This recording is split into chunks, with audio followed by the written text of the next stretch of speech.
1, every 2, and every 3. So for today's video, magluluto ako ng jelly leche flan. Ang aking mga ingredients ay cupcake. Ilang pieces ito. Vanilla cupcake.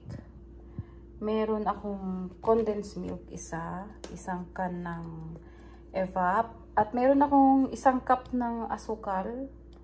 At merong hindi gaanong puno na asukal para sa pag-caramelize yan. At meron 3 itlog. At itatry ko naman ang red gulaman. Gumawa na ako nito dati pero clear gulaman ang gamit ko. So this time, itatry ko ang red gulaman. Pang merienda lang naman namin ni Katok. So wala na akong clear gulaman. Kaya itatry ko na lang ang red. So let's start cooking. Napakasimple lang nito at syempre napakasarap. Masarap pang merienda. Pwede sa handaan or sa mga gathering. So let's start cooking. So ang unang kong gagawin, i-caramelize ko muna yung ating asukal. Nilagyan ko na yung asukal sa ating maliit na kaserola at lalagyan ko rin siya ng tubig. Malamig lang yan. Ayan. Antayin lang natin siyang mag-caramelize. At habang nagka-caramelize ako, ayusin ko na yung ating ibang ingredients. Dito muna tayo sa cupcake.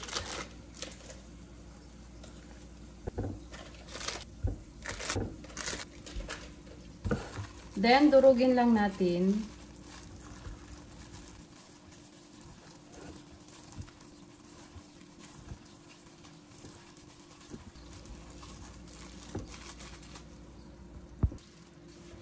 Ayan, nadurog ko na yung ating cupcake.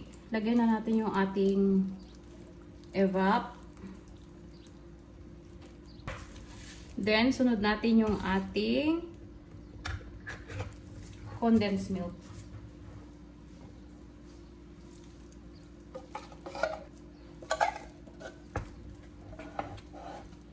Then, yung ating 3 itlog.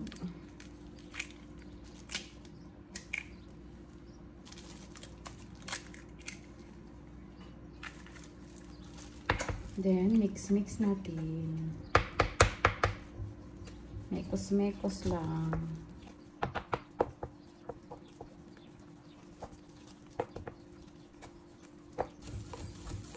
Okay lang yung mga buo-buo na yan kasi pag niluto natin mamaya, matatanggal din yan. Then, lagay natin yung ating 1 cup asukal para matamis talaga siya. Depende sa inyo kung ayaw nyo ng sobrang matamis. Pero, syempre, pag leche flan, literal na talagang matamis siya. Diba? Mas matamis, mas masarap. O, syempre, pero, iwas-iwas lang sa may mga diabetes. Mix lang natin ng maayos.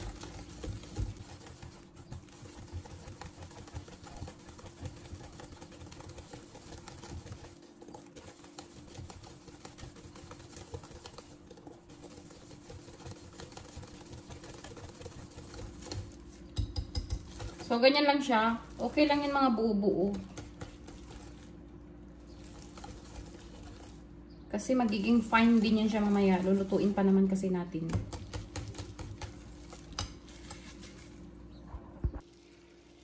So, ayan na yung ating asukal na nakaramelize. Konting-konti pa. Pwede natin ilagay sa ating molder.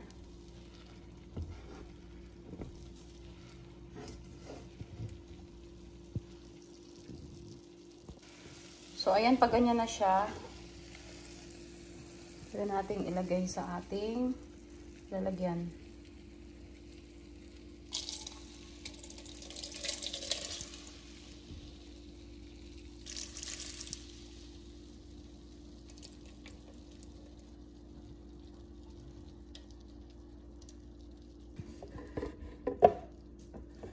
Then, ikot-ikotin lang. Mas masarap naman yan siya, yung parang sunog-sunog siya kasi matamis yung ating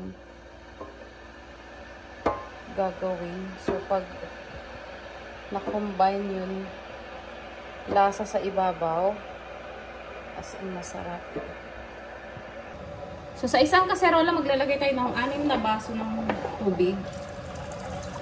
1, 2, 3, 4, 5, 6. Then, dito natin tunawin yung ating gulaman. Ayan, at red. Tunawin natin siya bago natin isa lang sa apoy. Yun, as in tunaw na tunaw siya. Wow, ang ganda naman ng pagka-red. Ewan ko kung red pa rin ito mamaya. Kasi lalagyan pa natin ng ating butter. So, ayan na siya. Hukayan ang hukayan lang natin. Huwag natin hayaan na hindi siya mahukay. Hanggang sa medyo kumulo siya. Yung hindi naman kulong-kulo. Yung pag umuusok lang siya. Kaya nautal na ako. So, ayan, umuusok na siya. Pag ganyan na siya, umuusok na siya, pwede na natin ilagay yung ating ginawang butter. Ayan. Then, mix.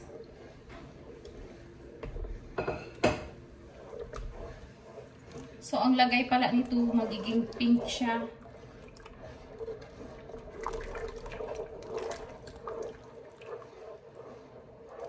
At pag ganito na siya, kailangan hindi siya itigil na haluin hanggang kumulo. So, ayan, kumukulo na siya. Ayan, kung makikita niyo, kumukulo na. Siguro mga 15 minutes bago siya kukulo. Kailangan lang haluin ng haluin. Haluin ng haluin. So, ayan, patayin na natin ang apoy. At isalin na natin sa ating lagayan.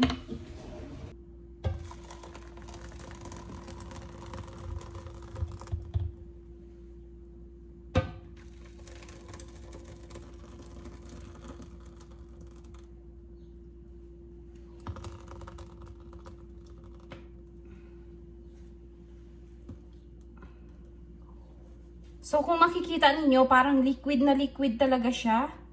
Huwag kayo mag-worry kasi titigas yan. Kasi mayroon niyang gulaman, di ba? Then, hayaan natin siyang lumamig. Pag medyo malamig na siya, ilalagay natin sa ref. So, ayan na, nalagay na natin sa ating lagayan. Kulay pink nga siya, hindi na siya red. Kulay pink. Pink or orange, ganyan. So, kung mapapansin nyo, talagang malambot siya. Ayan, oh. Parang tubig lang siya. Huwag kayo mag-worry kasi titigas talaga yan. Antayin lang nating lumamig kasi mainit, oh. Kung makikita nyo, umuusok pa.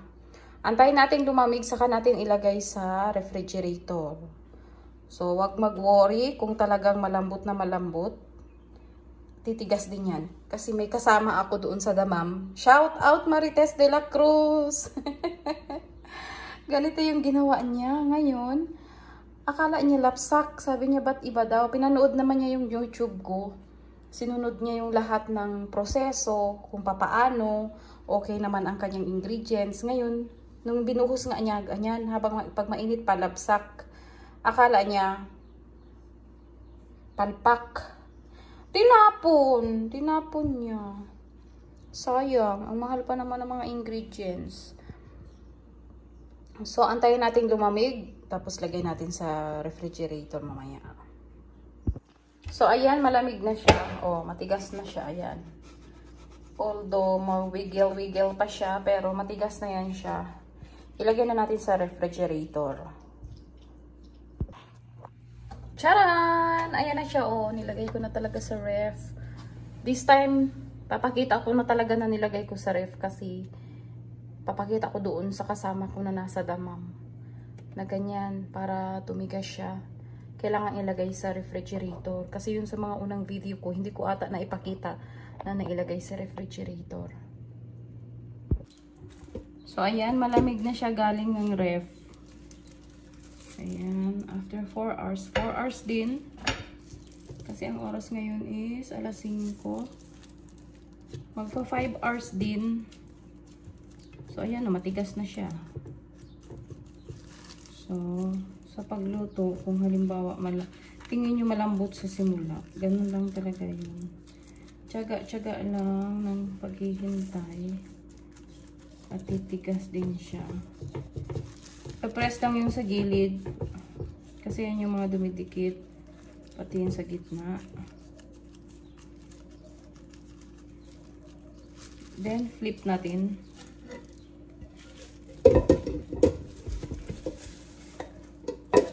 Flip. 1, 2, 3.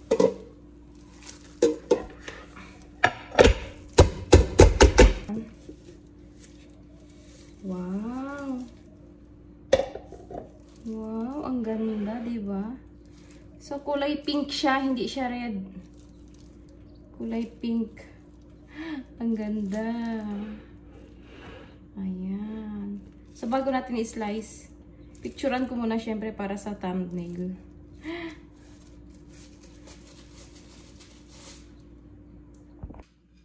So ayan, na-try natin. Slice natin. Wow. Lambot.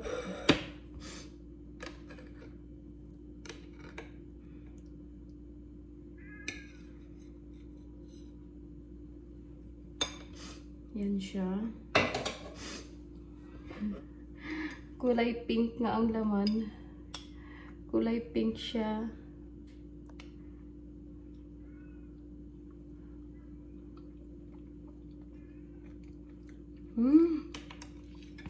As usual, ang sarap talaga. Perfect pang merienda. Or sa mga handaan. Sarap. Leche flan. Harap. So hanggang dito na lang ang aking video sa araw na ito. Thank you so much sa walang sawang panonood, especially Team Sueno family. Stay safe everyone. God bless and see you next time. Bye-bye.